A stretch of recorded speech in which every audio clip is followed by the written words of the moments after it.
Aš Černiauskui aiškinu, kad žiūrėk, mūsų šalyje yra tikimybė, kad šunsnukiai užsiiminėja žmonių apgavystę ir vagia paramą iš tų, kuriem to reikia.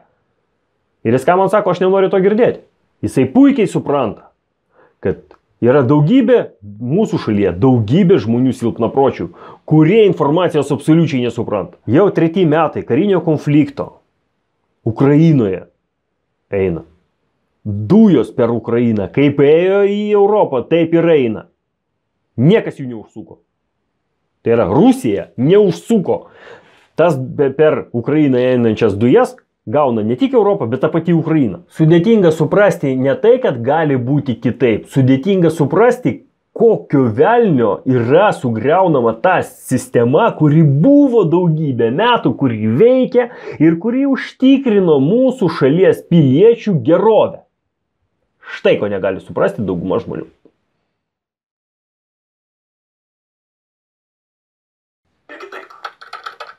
Padalino. Lietuvai atgavus nepriklausomybę į valstybės rankas grįžta ir sprendimai dėl Lietuvos energetinio ūkio. Yra sukuriama valstybinė įmonė Lietuvos energetika, prieš tai formaliai žiūrint ten dar buvo gamybinis susivienimas, galų gale visą tai yra pertvarkoma į specialios paskirties akcinę bendrovę Lietuvos energija. Dabar ši bendrovė vadinasi Ignitis. Vat štai mes prieiname prie Igničio. Nu, paklausysim. Čia aš noriu pasakyti vieną svarbų dalyką. Taip, dabar... Igničio grupės vadovą Darių Maikštėną nuo... Matot? Jisai manipuliantas aukščiausio lygio. Nu gerai, pabaigime. Jis pažįsta Darių ten kažkokį. Darbo vyriausybėje laikų, bet vėlgi nei tada, nei dabar aš nesu gavęs nei vieno cento iš jokios valstybinės įmonės, įskaitant Ignitis, neturiu jokių reklaminių kontraktų, nieko nesu įsipareigojęs ir esu visiškai laisvas kalbėti, ką noriu būtent. Aš manau, kad tai yra puikiai manipuliacija. Nes jeigu jis būtų šitos remarkos nepadaręs, kai tik tais atsirastų laida, tokie kaip aš galėtų pasakyti, kad, mielasis, o tūgi pažįstamas. Na, aš nelabai gilinuosi, bet tie, kas gilinuosi, galėtų pasakyti, kad, o Malinauskas tai pažįstamas su Igničio grupės vadovu, vienu iš vadovų. Ir galimas daiktas, tai yra šita propaganda, šitas liaupsinimas dabartinės sistemos, kuri yra nuostolinga visiems šalies piliečiams. Ne, visiems negali sakyti, nes yra šunsnukių, kurie gerai iš to uždirba. Bet daugumai šalies piliečių, paprastų piliečių yra nuostolinga šita sistema. Jeigu va taip susiklostytų ir jis būtų šitos remarkos nepadaręs, žmonės būtų jį, diskreditavę. Jo ta laida būtų niekinė ir žmonės būtų nusivylę, kad, jeigu išlystų tą informaciją, tada žmonės būtų nusivylę jo. Jisai daro, kaip puikus manipuliantas, užbėga įvykiams už akių. Ir diskredituoja tuos, kurie galėtų jį diskredituoti. Tai yra sumenkinti jo šitą atliekamą darbą. Fantastiškai. Puikus manipuliatorius, Malinauskas. Ir iš čia reikia paimti patį pagrindinį momentą. Aš turiu įtarimų. Mano tokia mintis yra, kad šita visa laida yra būtent tam skirta, kad praplauti žmonėms smegenis ir paaiškinti, kad dabartinė situacija su nepriklausomais elektros energijos tiekėjais yra normalu. Aš jūs, kaip sveiko proto žmogus, galiu užtikrinti, tai nėra normalu. Jeigu jūs negaunate iš to naudos, tai nėra normalu. O 99,9% šalies gyventojų iš šitos sistemos negauna naudos. Tai, kad daugumai šalies gyventojų šitas esama situacija yra nenormali. Tai yra nepriimtina. O jisai bando padaryti, kad jinai būtų priimtina. Ir gauna greičiausiai pajamas iš tos pačios Ignitis grupės akcininkų. Tų 27%, apie kuriuos jis kažkodėl nekėlė klausimų. Jisai kažkodėl jam nekliūna 27% Igničio akcijų, kurios neaišku kam priklauso. Galimas daiktas, kad iš tų akcininkų yra žmonių grupė, kuri finansuoja tokius fondus, apie kuriuos aš kalbėjau anksčiau laidoje. Ir jau tie fondai finansuoja tokius kaip Malinauskas. Ir visi gražiom baltom rankytėm Ignitis sako, mes nepalaikome, mes nemokėjome. Malinauskas sako, aš nieko negavau, aš niekaip nesusijęs, jokie galai pas mane neveda. Štai kaip veikia manipulacijos. Tokia yra šio kanalo specifika. Gyvenu tik tai iš savo patronų, kuriem už tai esu labai. Gyvenu iš savo patronų. Kas tie patronai? Parodyk jos. Parodyk, pažiūrėkim. Pažiūrėkim, kas tavo patronai. Ai, negalima. Patreon platforma neatskleidžia savo šitų palaikytojų asmenybių, nes taip tada būtų nesąmonė, mes negalėtume vykdyti savo smegenų plovimo veiklos. Kas galėjo pagalvoti? Wow. Labai dėkingas ir bendrai aš labai... Jo Patreonams, jisai labai dėkingas tiems, kuriem jisai dirba ir kurie per Patreonus moka jam atlyginimus. Maladės, paplokime Malinauskui, šaunuolis, atsiskleidai.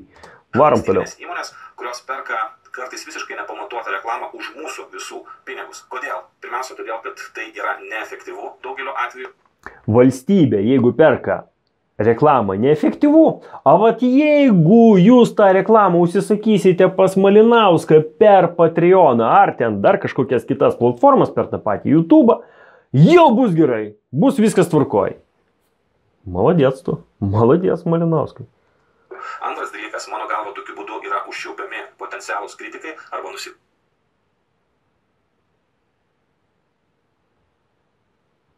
O tu kas kritikas? Tu kritikas nori pasakyti? Kaip jums atrodo, jisai kritikas ar jisai bendrininkas? Perkamas jų palankumas, kas yra blogai. Ir trečias dalykas, bent jau man jis yra svarbiausias, visa tai, kas yra tokiu būdu išleidžiama, galų gale nugula. Na, pavyzdžiui, elektros tarifą arba geležinkelio. Jo, o kai tokie kaip jisai manipuliatoriai skalauja smegenys paprastiems žmonėm, ne? Kur tai atgula? Tie žmonės, kuriuos sistema apgaudinėja, va tą dabartinę esamą elektros tiekimo nepriklausomų tiekėjų sistema su 27% Igničio akcijų, neaišku kam priklausančių, ne? Tie žmonės yra skurdinami ir po to dar jie ateina tave remia. Nu kažkokia fantastika. Malinauskas skalauja savo žiūrovam smegenys, o tie žiūrovai, netekdami pinigų, mokėdami už elektros energiją gerokai daugiau pinigų nei tai verta, mokėdami už visas prekes ir paslaugos, ką kalbėjo Malinauskas, daugiau nei tai verta, jie dar remia jį.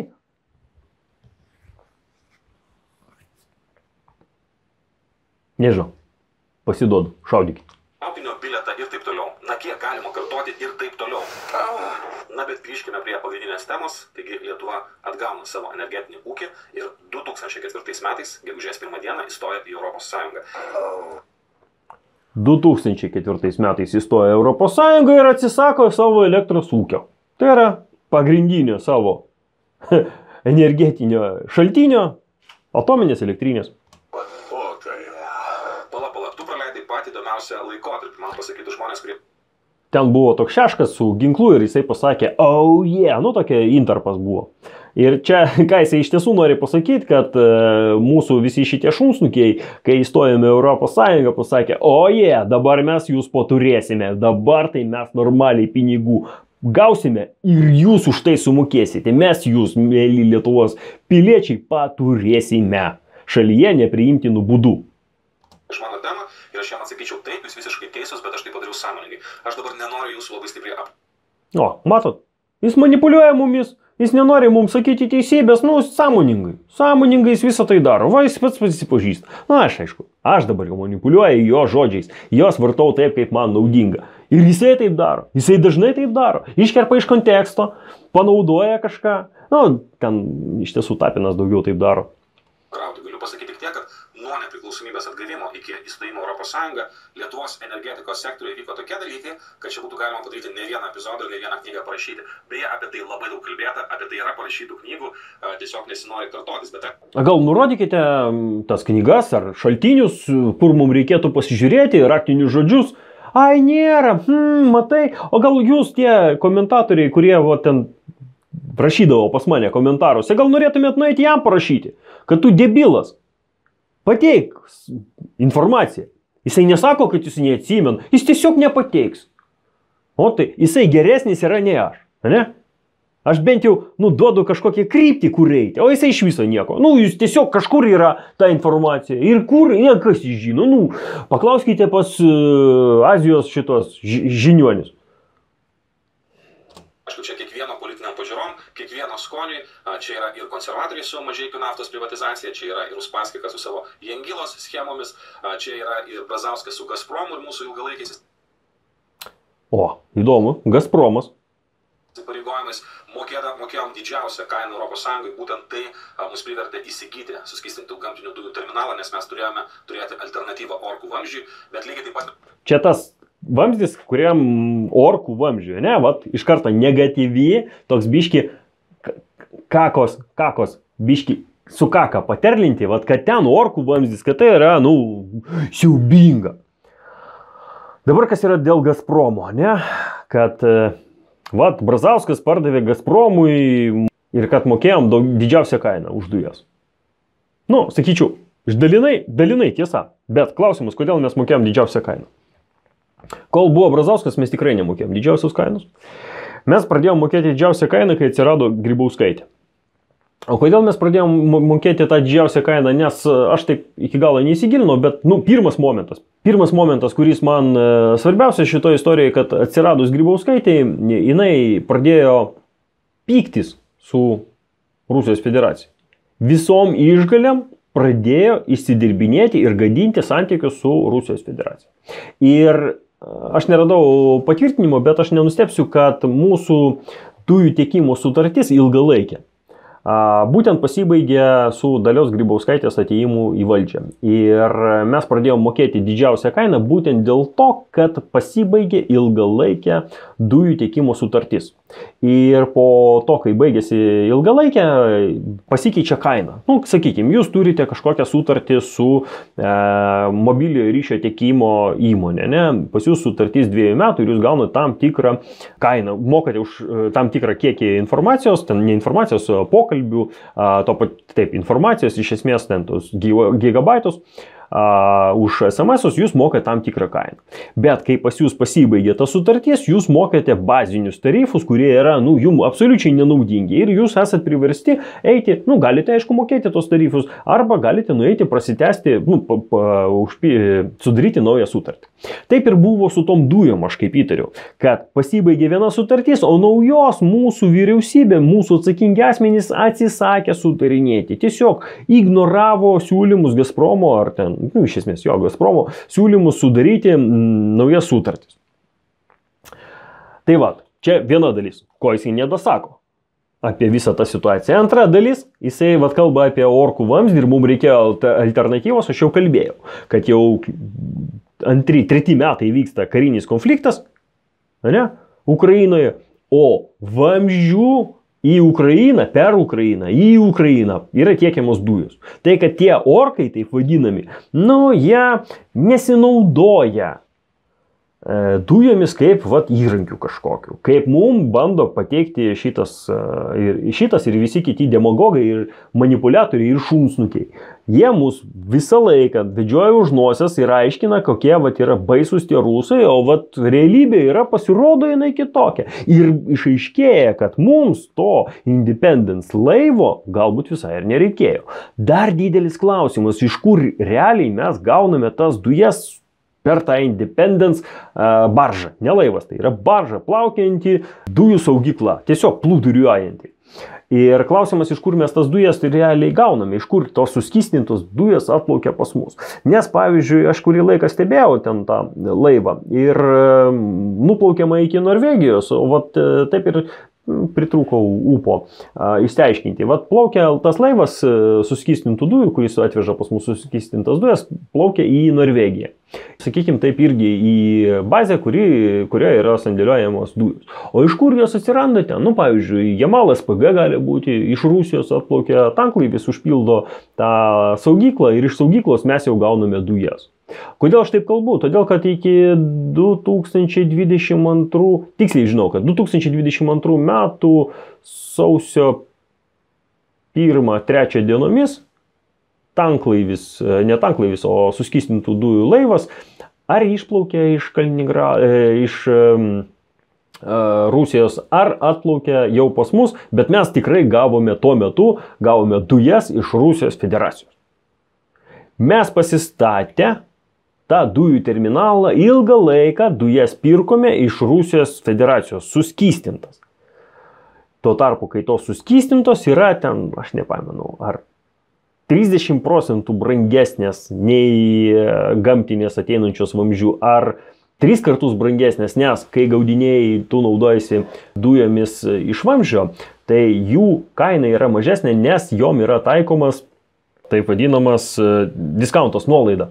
Taikoma nuolaida už tai, kad jų nėra kaip sandėliuoti ir tu jas turi iš karto suvartoti. Todėl jom yra taikoma nuolaida, kad tu jų tiesiog vartotum daugiau ir tau reikia, nereikia, paimtų, pas tavai yra kažkokia sutartis, ne, kažkoks kiekis, konkretus dujų, kiek tu turi suvartoti. Ne mažiau. Ne? Ir tu užtikrini, kad tu jį nupirksi. Ir tada, ką tu darai? Pavyzdžiui, matai, kad pas tavai yra, nesuvartoji. Vartotojai, tavo vietiniai vartotojai nesuvartoja tokio dujų kiekio. Tu gali tiesiog paleisti į elektrinę ir elektrinėje sudeginti tas dujas ir pasigaminti elektros energiją. Dujų perteklių tu gali paversti elektros energiją ir ją suvartoti. Visai neblogas variantas, ne? Bet kai pasibaigė sutartis, ta kaina pasikeičia kardinaliai ir tada tu moki brangiausią kainą. Nes tokių debilų silpnapročių, kurie va taip savo pasidarytų, paimtų ir persišautų koją, dar reikia paieškoti. Kitas momentas. Brazauskas Gazpromui pardavė ten, pavadinkim taip, dujotiekį. Čia reikėtų papasakoti istoriją apie tai, kad susisiekimo ministras, kai aš mokiausi universitete, buvo Masiulis, jeigu gerai pamenu. Arba Masiulis, arba kitas. Jie ten tokie du veikėjai man pastoviai painės. Man atrodo, Masiulis. Trečiais Steponavičius. Masiulis ir Steponavičius, jie man labai panašus. Todėl, jeigu aš supainėjau, tai 2009-2013 metai, va tame tarpe, vienas iš jų tikrai buvo transporto ministrų. Ir jisai labai daug laiko ir pastangų skyrė aviacijai, kad ten mes skraidysim po visą pasaulį ir ten visur nuskrisim. Ir absoliučiai buvo neįdomu tai, kas buvo svarbiausia transporte, tai yra sunkvežimiai. Nes sunkvežimiai yra numeris 1 pramonės šaka, buvo bent jau Lietuvoje tuo metu pagal pajamas ir dirbančiųjų kiekį. Tai vat jam buvo visiškai neįdomu, ne pramonės, o ūkio šaka. Ir kas įdomu, trečiais ministravimo metais jisai skaitė, buvo susitikimas su studentais, gaila aš nedalyvau, nežinojau ir man labai apmaudu, kad aš tada nesudalyvau. Pat negirdėjau, bet man pasakojo studentai, kad, įsivaizduoju, sako, mūsų tas ministras, jau netgi tie mano debilai, grupiokai ir tie kursiokai, ta prasme, su kuriais aš buvau vienam tam sraute, jau iš tų debilų aš išgirdau. Tu įsivaizduoji, sako, tas ministras trečiais metais savo ministravimo sužinojo, visai neseniai, jis taip ir pasakė, visai neseniai sužinojau, kad mūsų šalyje yra vamzdynų transportas. Nuostabu, ne? Transporto ministras sužinojo, kad yra vamzdynų transportas. Tas vamzdynų transporto buvo pumpuojamos dujos į Lietuvą, kuriomis buvo šildomi namai, buvo veikia pramonė, ten azotinių trąšų gamykla, ne? Gamyklos. Daugybė chemijos pramonės šakų buvo surištos su tom dujom. Ir jis, matot, sužinojo, kad geras, pas mus yra vamzdynų transportas. Ir kad iš viso yra vamzdynų transportas. Tai kaip jūs įsivaizduojate, kai transporto ministras taip rūpinasi savo ūkiu, kaip jūs įsivaizduojate, kokios kainos bus šalyje tų pačių dujų? O dabar pabandykime šiek tiek sugrįžti prie to Brazausko ir pardavimo. Dabar jeigu įsivaizduoti, kad galbūt netoks lepšis ministras buvo prie Brazausko, ne, kuris prižiūrėjo visą tai. Ir jisai žinojo, kad yra mūsų šalyje vamzdynų transportas. Ir jisai užsidavė klausimų. Žmonių grupė užsidavė klausimų, o ką mums su juo daryti? Kaip mes jį palaikysim? Mes turime specialistų? Ne, neturime. O kur jie visi? Jie visi Rusijos federacijoje. O kodėl? Todėl, kad Rusijos federacija juos turėjo visi mokymus, visi mokslus baiginėjo, tie, kas susiję su vamzdynų transportu, baiginėjo Maskvoje esantį universitetą, ar ten Sankt Peterburgė, ar dar vėl nežino kur Tarybų sąjungui. Juos čia atsiųsdavo, jie čia dirbo. Kaip subirėjo Tarybų sąjunga, jie visi išvyko. Ir mes neturime specialistų, kurie galėtų tinkamai prižiūrėti vamzdynų transportą. Tai ką mums daryti? Mums reikia tada pirkti paslaugą iš tų, kurie tai gali padaryti. O kas gali padaryti? Gazpromas. O kiek ta paslaugai kainuoja? Oho, tai mums tos specialistus, o gerai, tebūnie, specialistus mes išsinuomojam, ta prasme, subrangai atiduodam, o iš kur gauti vamzdynus, vamzdžius, siurblynėms reikalingą įrangą, tie patys siurbliai, ten visokie voštuvai, priežiūra ir taip toliau, vėlgi iš Gazpromo. Kaip taip? O tai mes patys negalim, ne, mes neturime nei kvalifikuotų specialistų, nei gamybinės bazės, nei žinių, kaip tai padaryti. O tai kiek tada kainuoja nupirkti ten tos siurblinės ir visą kitą prižiūrėti?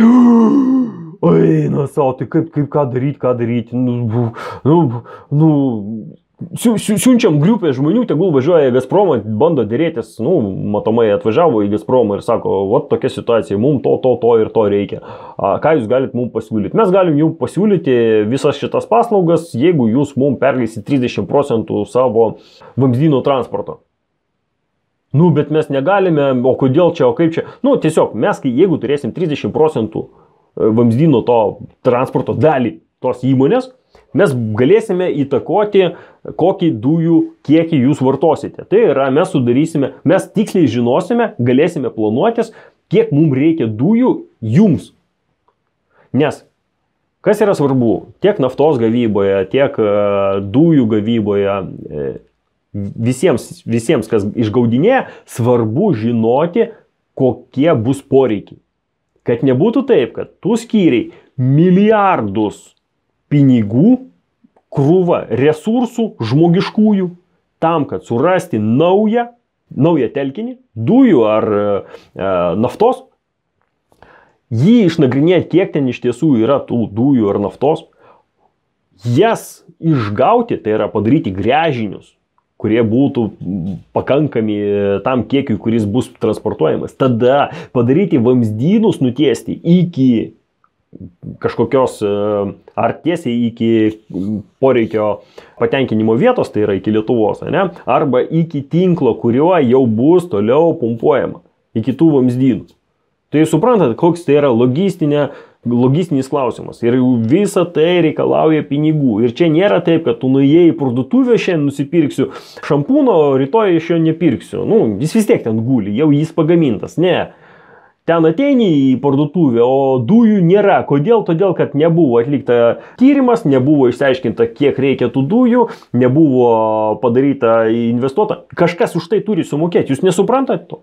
Jums tai per sudėtinga. Tai aš nenustepsiu, kad kada nors, kas nors, sveiko proto, koks nors žmogus paaiškins, kaip tai vyko ir kad išaiškės, kad ten situacija buvo tokia, kaip aš pasakoju.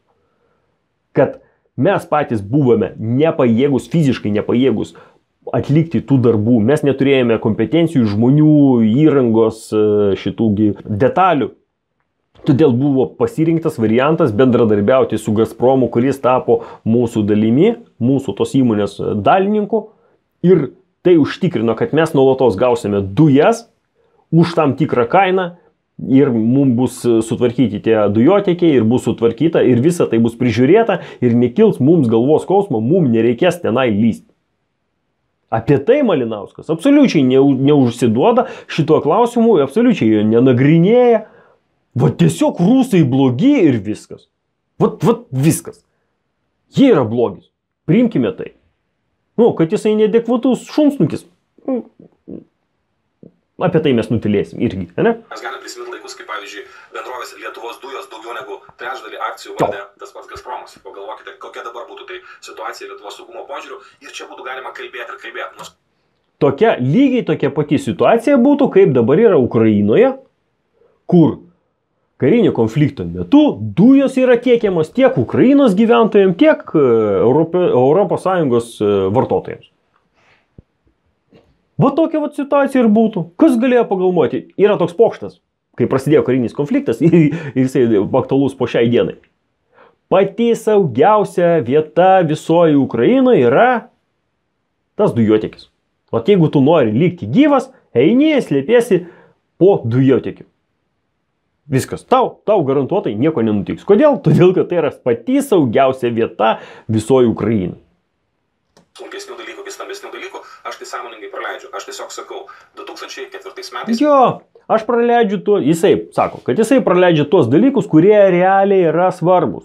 O visa kita, šlamštą, kuris yra nesvarbus, jisai sumaitins. Vat Rusija.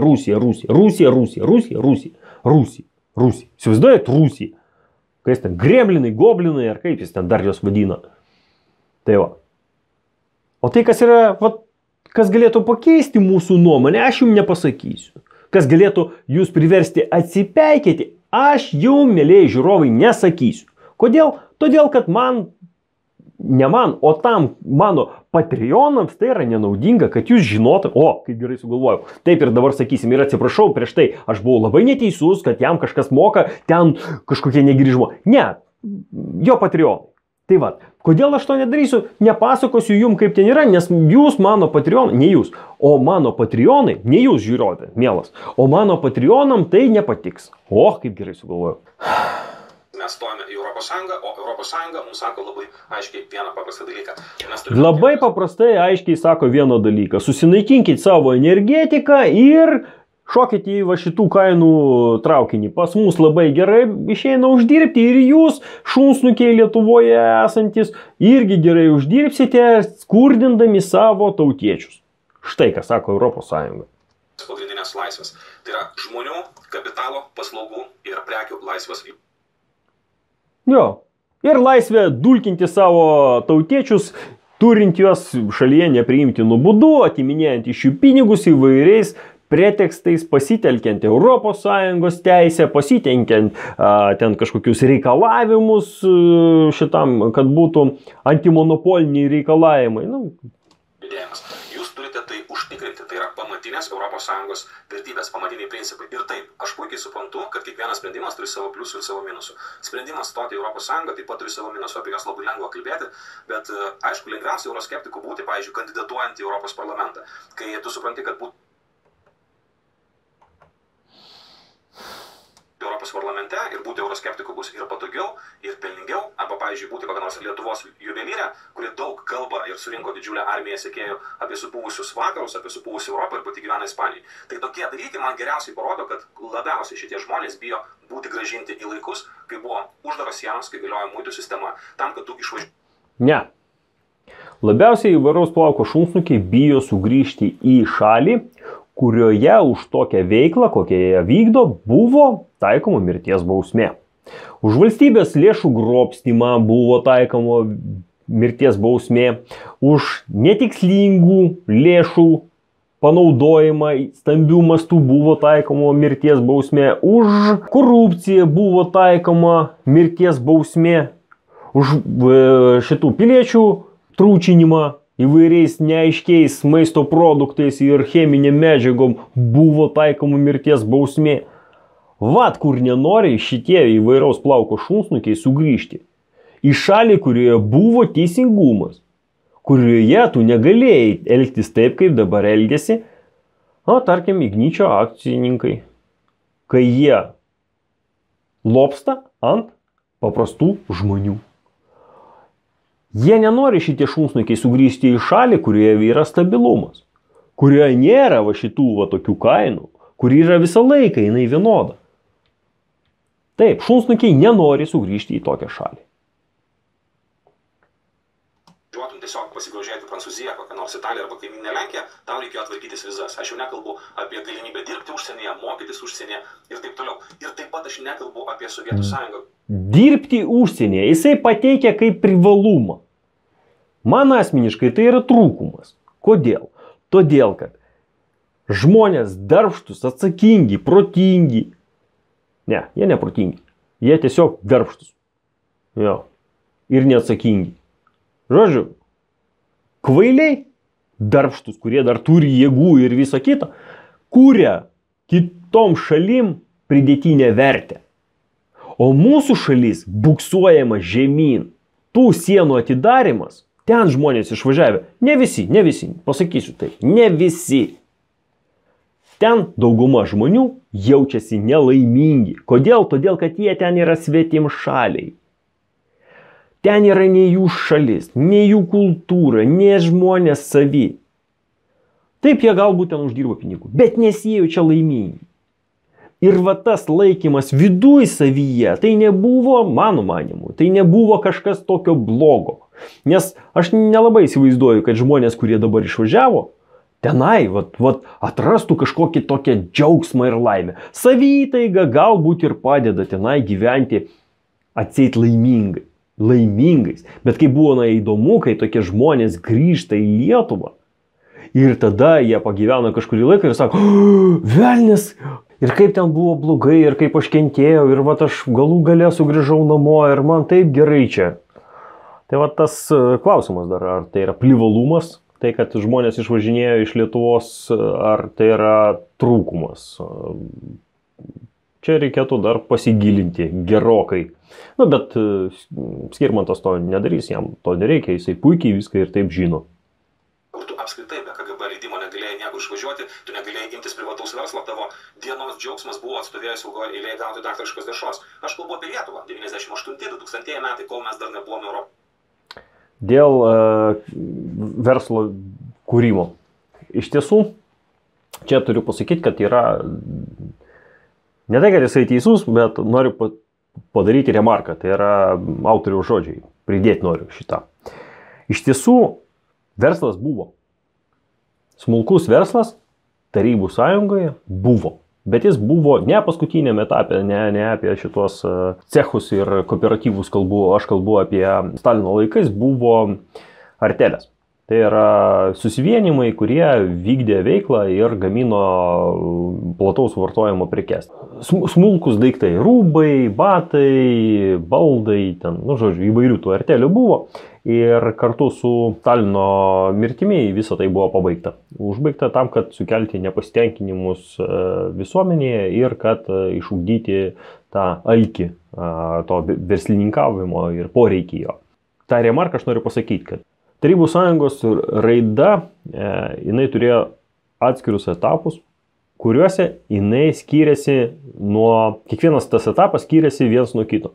Vienam etape buvo leidžiama šitagi ūkinė veikla, leidžiamas verslininkavimas, taip vadinamas NEPas, nauja ekonominė politika, va taip jinai NEP vadinosi. Po to jie uždraudė, kadangi jinai įvykdė savo poreikius, tai kas buvo reikalinga ir jos nebeliko prasmės jos toliau vystyti. Buvo artelės, kuriuose buvo gaminami tokia prekės tom artelėm. Priklausė, jeigu gerai pamenu, siuvėjai, kirpėjai, batsiuvėjai, ir dar ten eilė tų profesijų, kurios užsiminėjo įvairia veikla. Bet iš principo, Tarybų sąjungoje, jeigu nebūtų perlenkta lazda ir ten jau prie Chruščiovo buvo viskas pradėta naikinti ir bandoma sukelti nepasitenkinimą esamą sistemą, komunizmų, tik tam, kad būtų sugriauta šalis, tam, kad būtų sugriauta ta santvarka, nes tėvūnė. Nenuklyskime, grįžkime prie mūsų Malinausko. Ką norėjau pasakyti, kad Tarybų sąjungoje buvo laikotarpių, kai verslininkavimas buvo galimas ir iš esmės tai buvo viena iš priežasčių, kodėl buvo sugriauta Tarybų sąjunga. Tai tas momentas, kad nebuvo verslumui galimybės pasireikšti, buvo naudojama būtent Tarybų sąjungos griovimui. Galimybė dirbti užsienyje, mokytis užsienyje ir taip toliau. Ir taip pat aš nekalbu apie Sovietų sąjungą, kur tu apskritai be KGB leidimo negalėjai niekur išvažiuoti, tu negalėjai imtis privataus verslo, tavo dienos džiaugsmas buvo atstovėjęs ilgoje eilėje gauti daktariškos dešros. Didelis džiaugsmas gauti daktariškos dešros.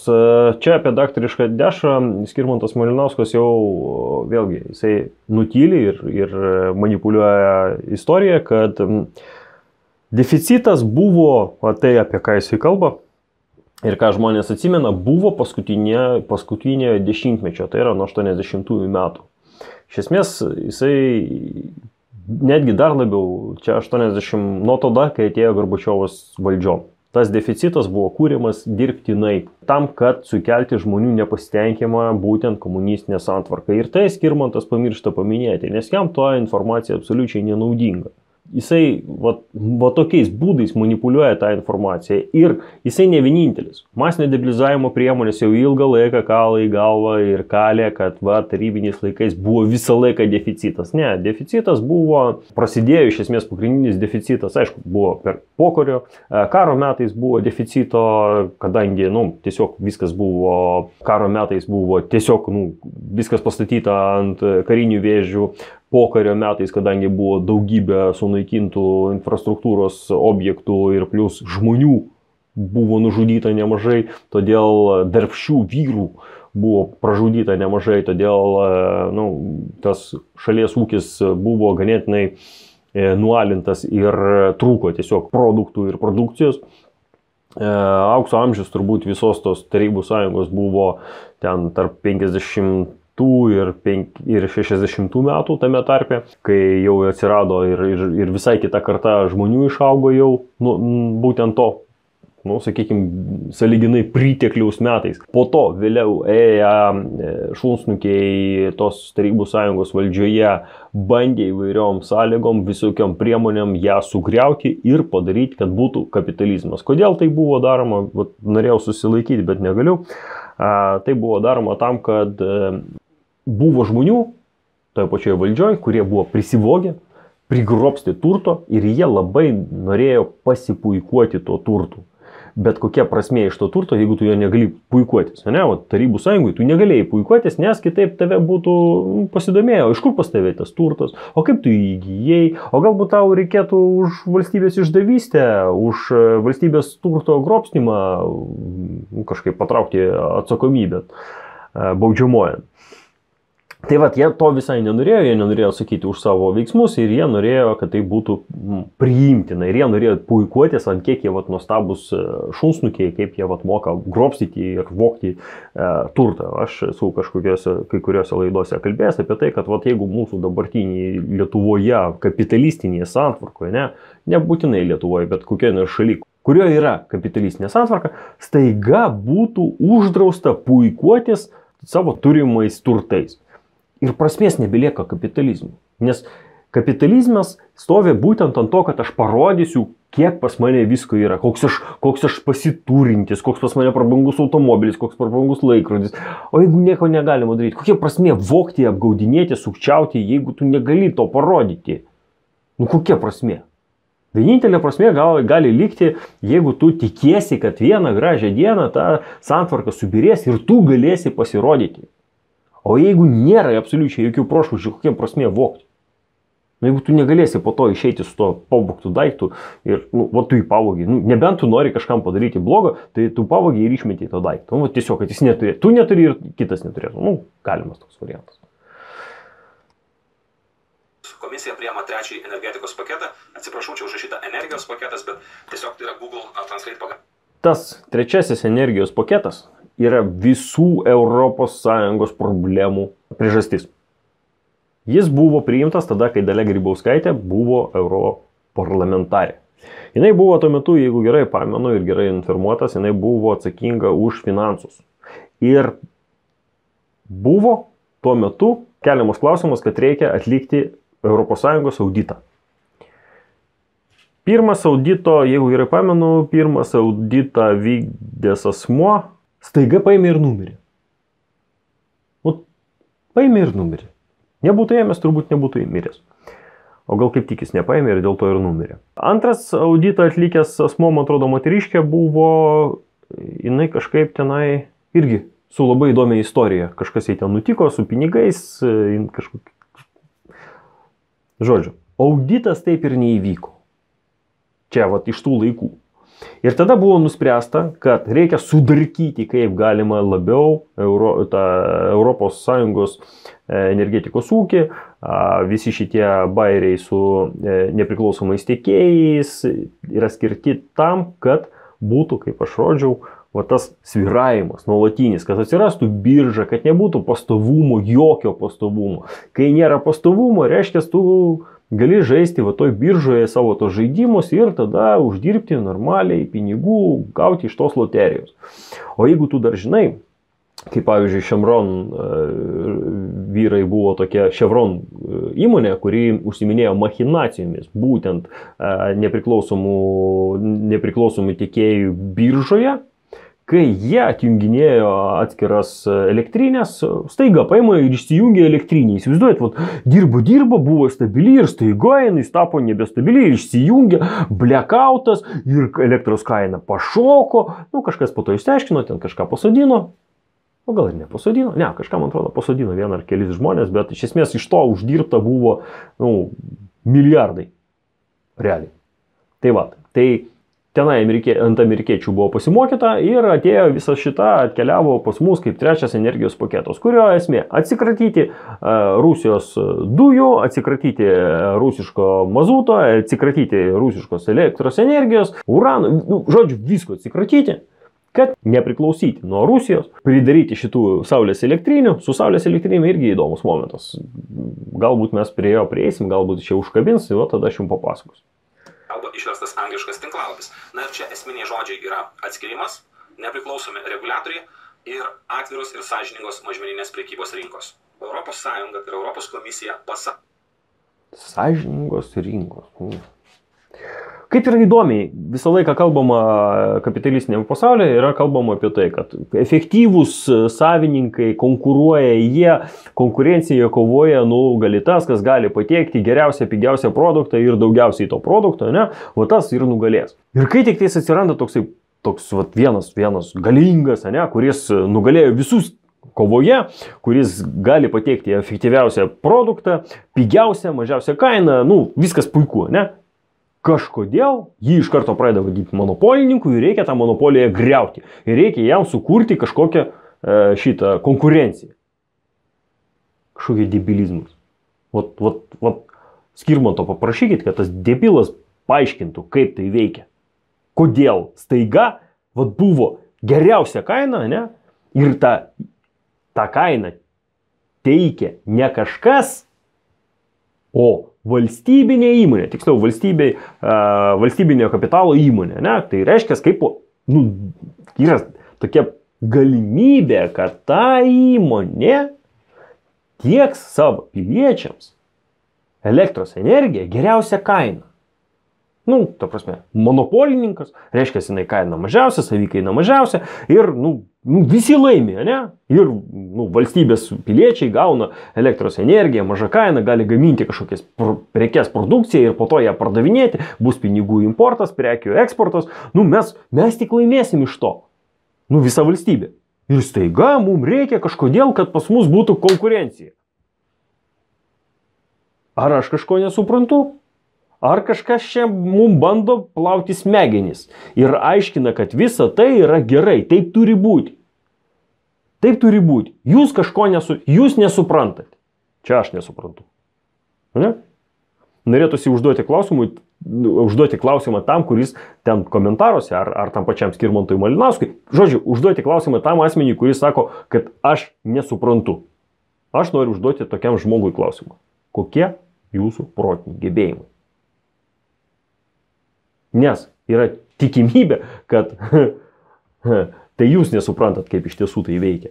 O aš su savo protiniais gebėjimais kuo puikiausiai perprantu. Grįžtam prie Skirmanto. Visoms savo nariam. Mes turime užtikrinti konkurenciją. Visiškai nesvarbu, galutinis vartotojas, Skirmantas ar Petras. Čia labai gerai iš kontekstų iškirpu ir pasakau. Taip, visiškai nesvarbu, galutinis vartotojas, absoliučiai nesvarbu. Kaip jisai jaučiasi, svarbiausiai šunsnukiai gerai uždirbtų iš visų tų machinacijų. Nepriklausomi tiekėjai, Ignitis ir visi kiti, kas prie to prisidėjo. Ir tokie, kuriuos remia Patreonai. Kad jisai būtų patenkintas, Skirmantas Malinauskas, ir Patreonai būtų patenkinti. O kaip ten bus su tai žiūrovais, tai kam jie įdomus šitie varguoliai? Ar Aistė, iš kur gauna elektros energiją, jeigu yra pati pigiausia. Jeigu tai yra prancūziška elektros energija, valio. Koks skirtumas, iš kur gaunama pigiausia elektros energija? Nu, logiška, tikrai logiška. Tik nelogiška, kad tie nepriklausomi elektros tiekėjai gauna tą pačią elektros energiją, nu, tebūnie, daisim, manau. Jeigu lenkiška, puiku. Kaip tai padaryti? Na, jūs prisimenate tą analogiją, kurią aš jau naudojau. Yra momentas, kad Lenkijoje trūksta elektros energijos, Švedijai ten lygtais ir geriau, biški geresnė situacija, bet bendrai paėmus, nu, mes turėjome pigiausią elektros energiją, bet kažkodėl mes atsisakėme jos, tos pigiausios energijos ir dabar mes turėsime pirkti ne tokią pigią ir dar galimas daiktas pirksime labai nepigią, todėl kad pas mus bus deficitas ir bus regione deficitas. Nu, kažkokia... Jūs, ar tik man vienam atrodo, kad jisai arba debilas, nesupranta, ką jisai šneka, arba jisai tai daro tikslingai. Tai yra, jisai yra šunsnukis. Jeigu elektros gamyba visiems yra suprantama, tai elektros perdavimas nelabai. O elektros perdavimas iš esmės tai yra keliai, kuriais važinėja vilkikai, pervežinėja prekes. Ir įsivaizduokite, jeigu dabar Lietuvoje visus kelius valdytų Maxima. Ar pas ją galėtų lengvai ateiti, pavyzdžiui, Lidlas, arba Norfa, arba Rimi, arba Iki ir sakyti, žiūrėkite, mūsų tinklas irgi nori Lietuvoje veikti, mes čia savo prekes irgi vežiosim. Na, Maxima turbūt sakytų, palaukit, tikrai ne, jūs mums konkurentai, jūs mums sumažinsit mūsų pelnus. Na, jeigu įsileistų, tai tikrai netokiam sąlygom, kaip patys vežioja, ne, tam, kad turėtų konkurencinį pranašumą ir taip toliau.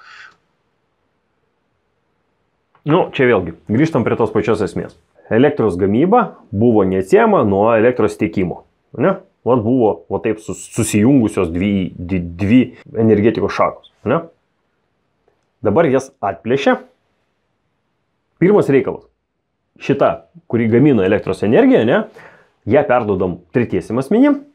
Šitą atidodam kitiem, nes matai, čia negalės, nu, buvo viskas, ta viena jungtinė įmonė priklausė valstybei, ne?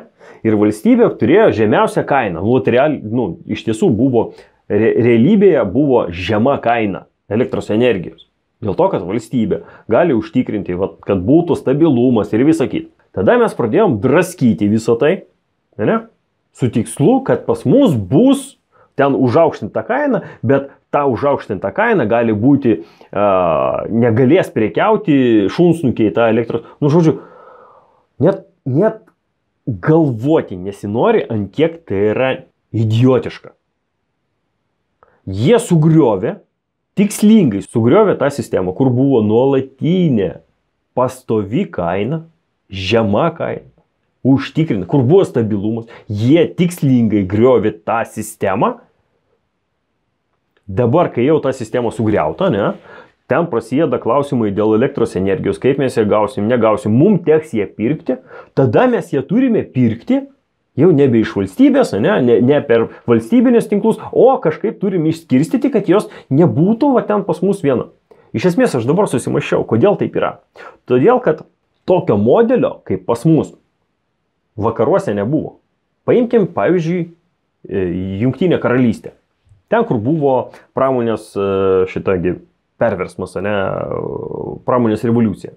Pas juos buvo sekančiai. Kiekviena gamykla turėjo savo kaminą. Prie kamino buvo elektrinė. Ta elektrinė kiekvienai gamyklai, atskirai gamyklai gamino elektrą. Ir tokių gamyklų buvo, ir elektrinių buvo, tiesiog. Viskas buvo užsėta tais kaminais. Jeigu norite daugiau sužinoti apie tos kaminus, jų griovimą, naikinimą, yra toks buvo Fred Dibna.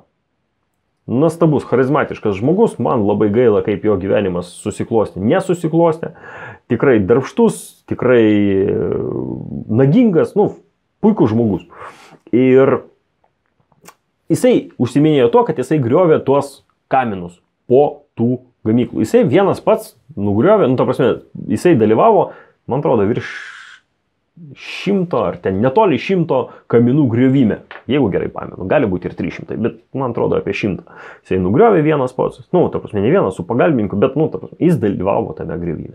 Tai pas juos buvo daugybė elektros įmonių, daugybė elektrinių, kurios gamino elektros energiją. Laikui bėgant jos buvo pradėtos naikinti, nes visą tai pradėjo pereidinėti į atskiras kompanijas. Ir Jungtinėje karalystėje, taip toli aš nežinėjau, bet aš įtariu, kad Jungtinėje karalystėje yra kelios elektros kompanijos, kuriom priklausė kadaise elektros tinklai ir pas juos prasidėdavo karai dėl tų būtent tinklų ir tada jau prasideda klausimas, kaip čia dabar padaryti taip, kad pas mus nebūtų ten tuose tinkluose tų karų ir kad nebūtų va taip, apie ką kalba Malinauskas.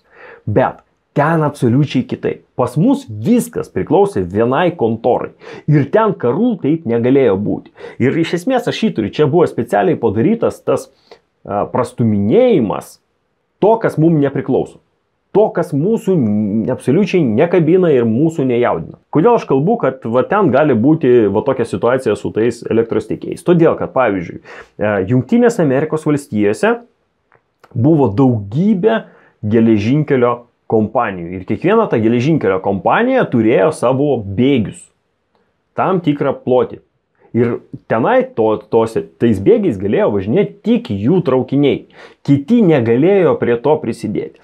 Ir po to ten einant daugybei tų karų, ten buvo daug, ta prasme, karų, tų ekonominių karų, tarp tų geležinkelių tiesė ten, kur geresni keliai, po to jų ten išsiplėtė, labai nežmoniškas pasidarė tinklas toks, kad jisai buvo nereikalingas, tiesiog buvo metami pinigai į atrodytų perspektyvę sferą, bet išaiškėjo, kad tiek geležinkelio kelių nereikia, nes jie pradėjo dubliuotis vieni su kitais ir ilgainiui liko berods 3 ar 4 įmonės, kurios buvo apsijungę, perpirko tas įmonės, kitas mažesnės, jos dalinosi ir po to gal netgi liko rytų ir vakarų kompanijos.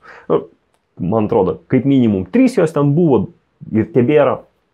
Gali būti, kad 2, žinokit, aš nesigilinu, tiesiog klausiau vieną ausim, girdėjau, kad tokia buvo istorija su tais geležinkeliais. Tokia pati istorija buvo šitam Jungtinėje karalystėje su kanalais, kai buvo pristatyta tų kanalų, po to jie buvo užpilami, naudojami, nenaudojami, jais galėjo ten vieni naudoti su savo laiveliais, kiti negalėjo naudoti. Žodžiu, tokių istorijų apsčiai. Kai visa tai yra daroma ne valstybės, o kapitalistų, tai yra verslininkų ir jiems tai buvo aktualu. Tai yra Jungtinėje karalystėje ir aš įtariu Prancūzijai ir galbūt Vokietijai ne, bet, žodžiu, yra šalių, kuriom aktualu, kad būtų konkurencija. Bet tai nereiškia, kad mums to reikia. Nes mes turime puikiausią modelį, kur viskas yra po vienu kupolu. Kodėl tai yra geras modelis? Todėl, kad, aiškiai, sakykime, elektros tiekėjas, tai yra elektros gamintojas, prigamino elektros energiją, kaip buvo pas mus, nepriklausomos Lietuvos pradžioje, buvo atominė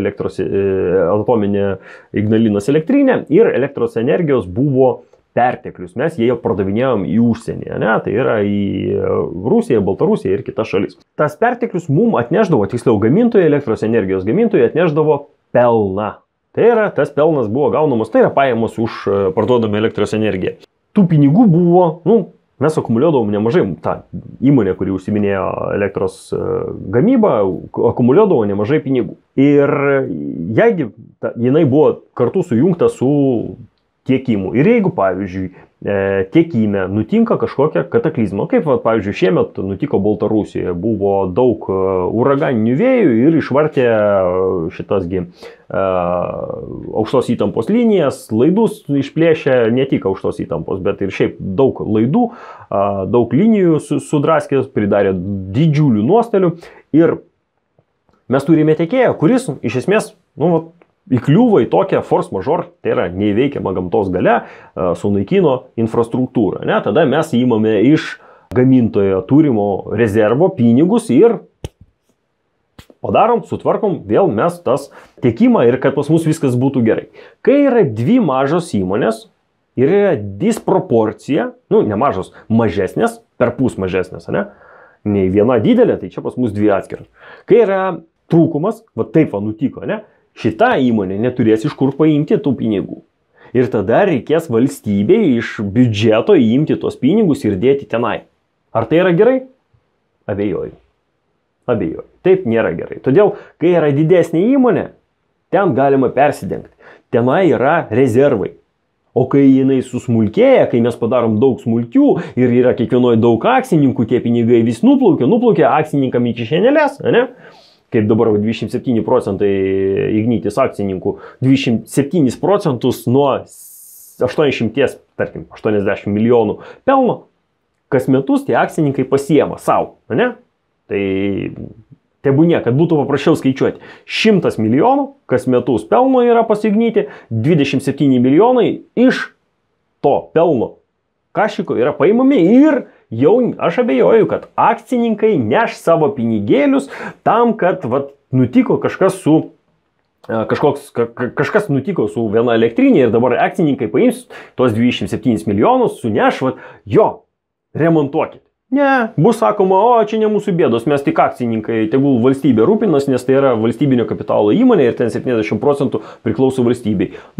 Tada valstybė vėl suinvestuos pinigus, o akcininkai ims naudą iš to. Man atrodo, tai nėra gerai.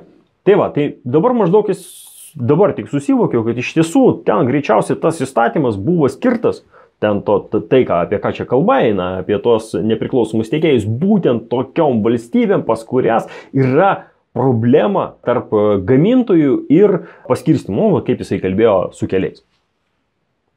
Tai būtent tą situaciją sprendžia Europos komisija. Jis sako, jūs turite atskirti gamybą nuo perdavimo. Tai yra. Dar kas momentas. Tenai apie turi. Ne? Ten buvo Europos komisijos, nors iš esmės ten rekomendacijos. Europos komisija visada duoda rekomendacijos, bet jeigu jų nevykdai, Europos centrinis bankas neskolina pinigų, negavęs patvirtinimo iš Europos komisijos. O iš Europos komisijos negaus patvirtinimo tada, jeigu mes nevykdysime tų rekomendacijų. Tie, kas gamina, turi konkuruoti savo elektros kainą, o perdavinę turi turėti galimybę visi. Tam turi būti. Čia irgi įdomus momentas. Turi galimybę perdavinėti visi, bet perdavinėja tas pats, ta pati įmonė, kuri ir anksčiau perdavinėjo, tik tais dabar bus ir yra begalė spekuliantų, kuriems mes perduodam pinigus.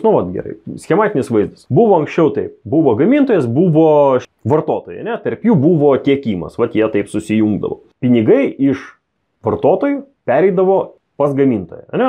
Tiesiog jie eidavo, keliavo, elektros energija eina per čia, o pinigai eina grįžta pas gamintoją. Dabargi tarp šitų struktūrų išliko tie patys ryšiai, tik tai pinigai eis jau nebe tiesiogiai, o eina per tarpininką, taip vadinamą nepriklausomą elektros energijos tiekėją, nors jisai niekaip neteikė tos elektros energijos, eina pas tarpininką ir iš tarpininko jau grįžta čia. Klausimas, kam mums tas tarpininkas? Kodėl jis mums reikalingas? A tam, kad tarpininkas gerai gyventų. Štai ir viskas.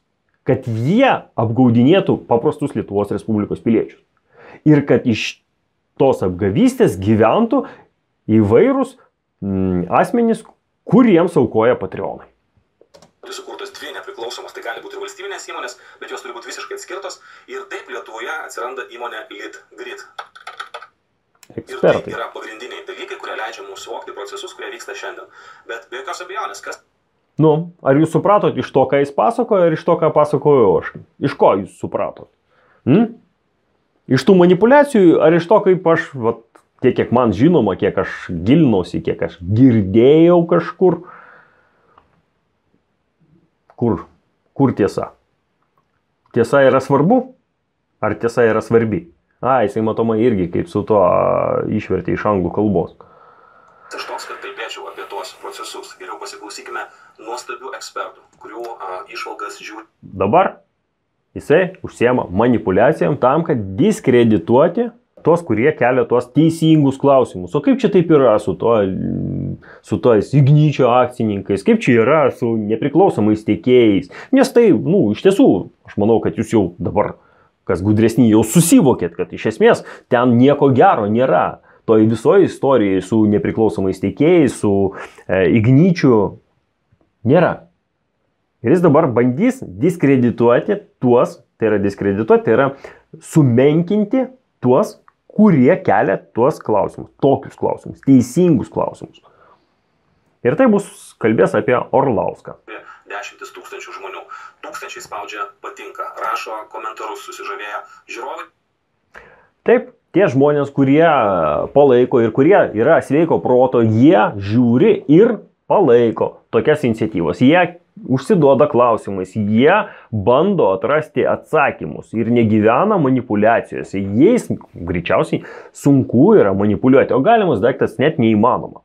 Ir šitas asmuo, Skirmantas Malinauskas, bando dabar tokius žmonės, kurie užsiduoda tokiais klausimais, diskredituoti ir pabandyti juos, bando juos paveikti. Na ir be jokios abejonės, jie mums papasakos ir apie Perlas energiją, ir apie Lietuvos elektros kainas, ir apie Independence, žodžiu, tiesiog susikaupkime ir žiūrim.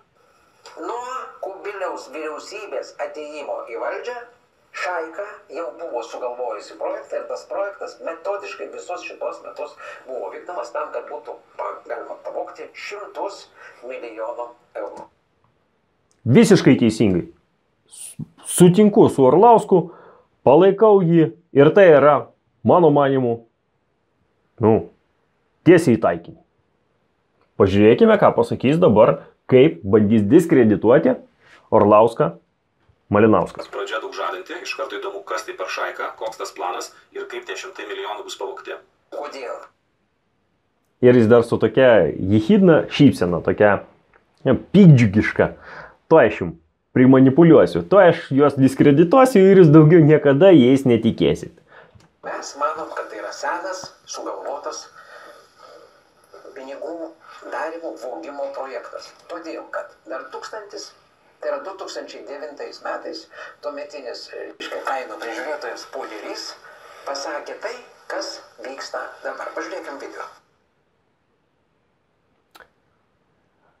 Jis dabar prikarpė iš kontekstų išplėšytus šitos. Aš nenustepsiu, kad po mano laidos praeis kažkiek laiko ir Skirmantas Malinauskas prikarpys įvairių iš kontekstų išplėštų frazių ir padarys kažkokį apžvalgą apie mane, kas aš toks ir iš kur, kaip čia viskas veikia ir kaip aš manipuliuoju. Aš manipuliuoju žiūrovais. Pažiūrėsim, kuo tai baigsis. Tai jisai čia prikarpė irgi įvairių šitų ištraukų pridarė ir iš esmės, kas blogai yra su žmonėm, kad jie nežiūri, nenueina pasižiūrėti pirmapradės medžiagos. Nes kaip taisyklė, aš bent jau ką žiūrėjau iš politinės plotmės, energetinės plotmės, ką jisai kalba, tai iš esmės reikia ieškoti pirmapradžio šaltinio. Nes Skirmantas yra manipuliatorius, jisai iškerpa tai, kas naudinga jam, pasuka po kampu, praskedžia, kaip aš ir sakiau. Paima tiesą, tiesa, ką pasakė šitas Orlauskas, tiesa, kad tai yra schema skirta apgaudinėti žmonės, vogti iš jų pinigus, grobti, ne? Prisidengiant kažkokiais reikalavimais Europos Sąjungos. Tai yra tiesa. Viskas. Čia klausimų nėra. Tada paima tos 80% tiesos, Skirmantas Malinauskas, ir įpila 20% savo erezijų, melo, fantazijų, savo norų. Kaip jis norėtų, kad tai būtų. Visą tai išmaišo ir po to neina suprasti. Kaip ir teisybė, bet kažkoks išmatų prieskonis yra. Tai dabar tą jisai darys su Orlausku. Kodėl man kas patinka šitoj situacijai, tai kad Skirmantas Malinauskas ėmėsi Orlausko ir nagrinėja tą temą, reiškia, kad Orlauskas buvo teisingame kelyje. Bet jisai padarė toj laidoj porą klaidų. Ir tas klaidas būtinai Malinauskas įbes pirštų ir pasukinės į ten, kur buvo padaryta klaida. Bendros tezės, bendra mintis yra teisinga. Bet Malinauskas išsityčios iš vienos ar ten kelių padarytų klaidų.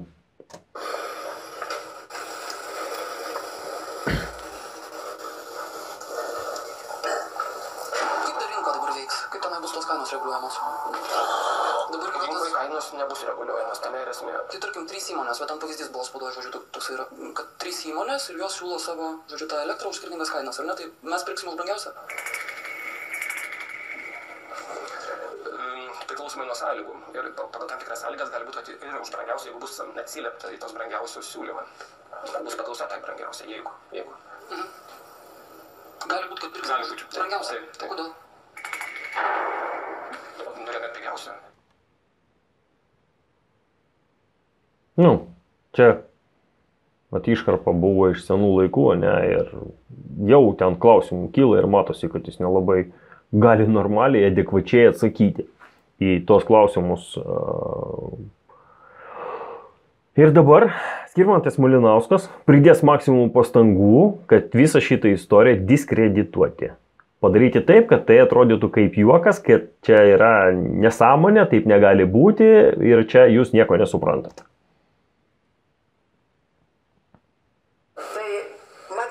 Aš noriu atkreipti gerbiamų žiūrovų dėmesį, kad po pirmo klausimo, kurį paklausė žurnalistai, jisai grėbėsi už nosies, tai yra labai ryškus. Va čia Orlauskas ir prasišovė. Be reikalo jisai pasidavė į tuos kūno ženklus. Be reikalo. Jis galėjo tiesiog normaliai imti ir analizuoti, kas ten pasakyta, kodėl pasakyta, paimti kažkokias dar papildomos medžiagos. Nereikėjo. Vat šito Malinauskas ir tikėjosi. Va tokių prašovimų ir reikia jiems. Kad jie galėtų po to diskredituoti viską, kas buvo prieš tai padaryta. Visos ties teisingos tezės, visi tie teisingi video, viskas netenka prasmės. Ženklas kūno kalbos, kad žmogus meluoja ir ruošiasi sakyti nestiesą. Čia žinot, kaip sako, meluoja ir nosis raudonuoja. Tai žmonės intuityviai bando dengti tą nosį, paraudonavusią, nes jis žino. Čia tikras ženklas, kadangi aš kūno kalbą pats ir dėsčiau ir puikiai žinau visas detalės ir smulkmenas, kaip kas yra. Taip, mylėtiliai Nepriklausomai. Uždara organizacija nuo mūsų visiškai nepriklausoma, gal net privati, aš nežinau. Ir kaip jie tas... Koks dar yra momentas? Priklauso dar vėlgi galimas daiktas su ta kūno kalba kaip galimas daiktas, kad aš nesigilinau, nežiūrėjau, bet priklauso nuo to, kaip tu paliesi. Jeigu tu ten viena yra va taip, kažkaip,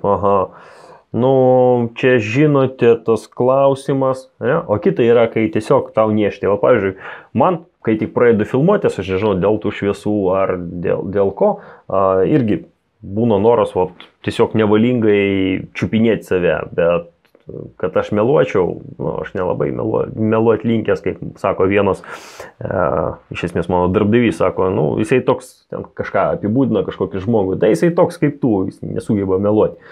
Tai vėlgi priklauso, pasikartosiu, priklauso nuo to, kaip tu tą lieti. Jeigu tu kalbi ir atsakai, bandai atsakyti klausimą ten, žinote, čia, yra skirtumas, ne, tarp, va taip kažkaip, žinote, čia kaip čia, ir kai tu tiesiog pasikrapštai būna, nieštėti pradeda, tiesiog nieštėti, o kita yra, kaip pavyzdžiui, tas vienas iš tokių elementarių pavyzdžių, kai rankas susėda ir tai yra ženklas, kad žmogus nepriima tos informacijos, kurią tu sakai. Jam tu esi atgrasus ir jis nori nuo tavęs atsiriboti. Vienas iš tokių pavyzdžių. Ne? Ir aš labai nenoriu vertinti tos situacijos, labai gilintis, bet yra ten klaustukų. Ir jisai panaudoja tiesiog elementarų tokį manipuliavimo metodą, kai tu iškerpi iš konteksto, paimi įdėdį, nesigilini, kaip ten iš tiesų yra su tuo nosies palietimu ir visą, žodžiu, man asmeniškai tai yra puikus manipulacijos pavyzdys. Ir po to jis dar uždėjo, dabar žiūriu kaip tik ekraną, kažkokį pokštą. Tai aš dar žiūrėsiu. Aš galiu pasakyti, tik tai tiek, kad vienai Lietuvos aukštųjų mokyklų, nežinau, universitetui ar kolegijai labai pasisekė turėti tokį puikų dėstytoją kaip Artūras Orlauskas. Ir aišku, studentai gali drąsiai klausytis jo dėstamos informacijos, jo patarimo, nes jis tikrai žino, apie ką kalba ir jums nesumeluos. Ne taip, kad Malinauskas, jisai dabar diskredituoja maksimum, sumenkina, paniekina Orlausko bandymą atkreipti žmonių dėmesį į tai, kas yra neteisinga, kas kenksminga jiems, mūsų šalies, paprastiem mūsų šalies piliečiam. pradėsite gyvenime praktiškai taikyti tas gautas žinias, tada jūs suprasite, ko jos yra vertos. Na, o kalbant apie Virgilijų Poderį, aš nežinau, kodėl jis yra vadinamas Virginijumi, tai yra tuometinis 2009 metų laida, paskutinė instancija, LNK televizijoje, Blinevičiūtės laida, tai yra tuometinis Valstybinės kainų ir energetikos komisijos pirmininkas, jis atsakinėja į klausimą. Aš tik pasakysiu tiek, laida jau yra sumontuota, jinai nėra tiesioginė, neaišku, kas. Va, matot? Jisai dabar kalba apie tai, kad laida yra sumontuota ir jis bando pasakyti, kad neaišku, kas ten iš kokio konteksto yra išplėšta ir kas buvo iki tol ir po to. Ir... Tai va, atkreipkite dėmesį, kad neaišku, kas buvo iki tol, po to, toje kalboje, kur yra iškarpytas Orlauskas. Jisai čia va, bando, jis pats save diskredituoja, tik tai žmonės to nemato, nesupranta, kad jis yra manipuliatorius.